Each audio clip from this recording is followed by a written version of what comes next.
Hi everyone, my name is Melanie Hogg and I am a Murdoch University student studying the Graduate Diploma of Secondary Education in Science. I have chosen Dysgraphia as the focus for this assignment as it was something that I had personally never heard of and wanted to learn more about. I have chosen to keep my poster reasonably pictorial because of it's symbolic of the struggle that these students have with written language and their ability to learn and demonstrate learning through writing. Dysgraphia is a writing disorder that affects a student's ability to handwrite text. While the student has an understanding of what they wish to write, the act of writing is impaired by their neurological ability to store words and letters for periods of time. As well as this, their hands often do not write correctly formed letters due to poor letter recognition or unrefined fine motor skills.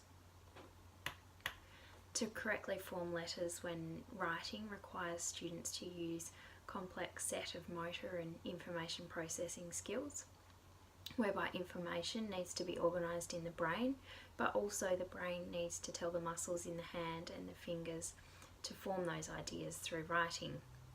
Writing in the science classroom is fundamental to a teacher's determination of the student's understanding of the topic being taught, whether it's writing notes in a lecture, writing observations during an experiment, or completing a written assessment. Writing allows students to demonstrate their learning and a level of understanding through text. It is for this reason that if a student has a learning difficulty that inhibits their writing ability, the teacher must differentiate the student's learning program to ensure that it is their knowledge of the science curriculum that is being assessed, not their writing skills as per the English curriculum. It's also vital to ensure that students don't develop writing phobias due to a lack of support or accommodations that can be made by the teacher and the school. Students diagnosed with dysgraphia are usually also diagnosed with other learning disabilities like dyslexia or ADD, which adds further difficulties to the student's learning experience. Dysgraphia is most commonly diagnosed when students are in primary school, and many of the interventions are aimed at students below the age of 12. However, as high school science teachers, we must determine what level of intervention is needed based on the individual needs of the students.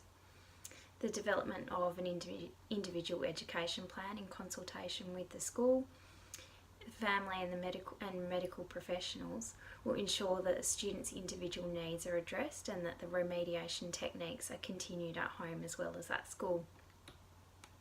Providing the scaffolding for writing is essential and in some cases may continue right throughout the student's schooling life. Here the teacher provides lots of explicit teaching to the student and decreases this when it becomes less necessary for the student. One intervention is to reduce the amount of writing that needs to be done by students, and this is one accommodation that can be really well integrated into the science classroom through group work.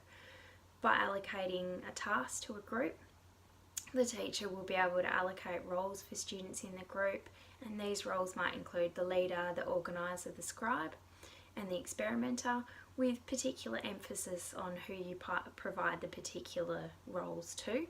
This will allow all students in the group to have an input into the task whilst not creating a stressful experience for the student with dysgraphia. Even through the use of simple technological implementations into the classroom, the teacher will be able to gain an understanding of the student's knowledge and progress. Such implementations can include the use of an iPad or visual or audible recording device to record the work or assessment completed by students. This will allow the teacher to judge the student's understanding of the science curriculum. As technology is such a prominent part of young lives, this allows some students to feel at ease as there are already aspects of the lesson that they have an understanding of.